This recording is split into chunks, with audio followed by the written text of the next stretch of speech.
ജില്ലയിലെ തദ്ദേശ തെരഞ്ഞെടുപ്പ് ഫലം 3 മുന്നണികൾക്കും നിർണായകം. നിയമസഭാ തെരഞ്ഞെടുപ്പിലേക്കുള്ള ദിശാസൂചനയായി കരുതുന്ന ഫലം മുന്നണികളുടെ സംസ്ഥാന നേതൃത്വവും ആകാംക്ഷയോടെ തന്നെയാണ് കാത്തിരിക്കുന്നത്. തൃശൂർ പിടിച്ചാൽ കേരള ഭരണവും കൂടെ പോരുമെന്നാണ് കോൺഗ്രസിന്റെ സംസ്ഥാന നേതാക്കൾ ജില്ലാ നേതൃയോഗങ്ങളിൽ എടുത്തു പറയുന്ന കാര്യം. ജില്ലയുടെ മുൻകാല രാഷ്ട്രീയ ചരിത്രം ഈ വസ്തുതയ്ക്ക് ബലം നൽകുന്നുമുണ്ട്. അതുകൊണ്ടുതന്നെ തദ്ദേശ പോരിൽ ചുവട് പിഴയ്ക്കരുതെന്ന് നേതൃത്വം കർശന നിർദ്ദേശം നൽകിയിരുന്നു. സ്ഥാനാർത്ഥി നിർണയത്തിൽ താഴെത്തട്ടിൽ നിന്നുള്ള അഭിപ്രായങ്ങൾ കണക്കിലെടുത്ത് വിജയസാധ്യത മാത്രം മുൻനിർത്തിയാണ് തീരുമാനമെടുത്തത്. അതിനാൽ കാര്യമായ എതിർപ്പുകൾ പാർട്ടിക്കുള്ളിൽ ഉയർന്നില്ല. അപൂർവം ചിലയിടങ്ങളിൽ വിമതർ ശക്തരായ മത്സരരംഗത്തിറങ്ങിയെങ്കിലും വെല്ലുവിളിയായിട്ടില്ലെന്നാണ് വിലയിരുത്തൽ. ശബരിമല സ്വർണ്ണക്കൊള്ളയടക്കമുള്ള വിഷയങ്ങൾ ജില്ലയിലെ വോട്ടർമാർ ഗൗരവമായി ചർച്ച ചെയ്തിട്ടുണ്ടെന്നും തദ്ദേശ സ്ഥാപനങ്ങളിലെ വികസന മുരടിപ്പിലൂന്നിയുള്ള പ്രചരണം ഗുണം ചെയ്തുവെന്നും UDF കണക്കുകൂട്ടുന്നു.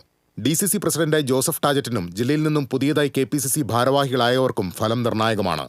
അതേസമയം LDF ആകട്ടെ തികഞ്ഞ ആത്മവിശ്വാസത്തിലാണ്. തദ്ദേശ ഭരണത്തിൽ ഏത് സാഹചര്യത്തിലും മേൽക്കൈ പുലർത്തുന്ന ഇടതുമുന്നണിയെ രാഷ്ട്രീയ കാലാവസ്ഥയിലെ മാറ്റങ്ങൾ അലോസരപ്പെടുത്തുന്നില്ല.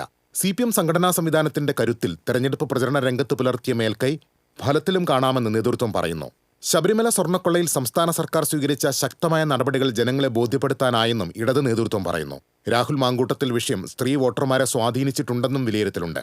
CPM ജില്ലാ സെക്രട്ടറിയായ KV അബ്ദുൾ ഖാദറിനും CPI ജില്ലാ സെക്രട്ടറി KG ശിവാനന്ദനും നേതൃപദവിയിൽ എത്തിയ ശേഷമുള്ള ആദ്യ തെരഞ്ഞെടുപ്പ് അംഗമാണിത്. BJP സംബന്ധിച്ച് ലോക്സഭാ തെരഞ്ഞെടുപ്പിൽ സുരേഷ് ഗോപി നേടിയ വോട്ടുകളുടെ രാഷ്ട്രീയം ഉരച്ചു നോക്കുന്നതാണ് ഈ ഫലം. ജില്ലയിലെ സംഘടനാ സംവിധാനം 3ആയി വിഭജിച്ച ശേഷമുള്ള ആദ്യ പോരാട്ടം. സിറ്റി ജില്ലാ പ്രസിഡന്റായി ജസ്റ്റിൻ ജേക്കബും നോർത്തിൽ നിവേദിത സുബ്രഹ്മണ്യനും സൗത്തിൽ AR ശ്രീകുമാറിന്റെയും നേതൃത്വത്തിലാണ് പാർട്ടി കളത്തിലിറങ്ങിയത്. വിവാദങ്ങൾ LDFനെയും UDFനെയും കടന്നാക്രമിക്കാൻ അവർക്ക് അവസരം നൽകുകയും ചെയ്തു. കേന്ദ്ര പദ്ധതികളുടെ ആനുകൂല്യം ലഭിക്കാൻ NDAയ്ക്ക് അവസരം നൽകണമെന്ന പ്രചരണത്തിന്റെ ഗുണഫലവും BJP കാത്തിരിക്കുന്നു. എന്തായാലും ജില്ലയിലെ തെരഞ്ഞെടുപ്പ് ഫലം വരുംകാല രാഷ്ട്രീയ നിക്ഷേപങ്ങളിലേക്കുള്ള മുന്നണികളുടെ ഈടുവയ്പായിരിക്കും എന്ന കാര്യത്തിൽ തർക്കമില്ല. അക്കൗണ്ടിൽ കയറുന്ന വോട്ട് കണക്കിലേക്കുള്ള കാത്തിരിപ്പ് തീരാൻ ഇനി മണിക്കൂറുകൾ മാത്രം. TCV news, Thrissur.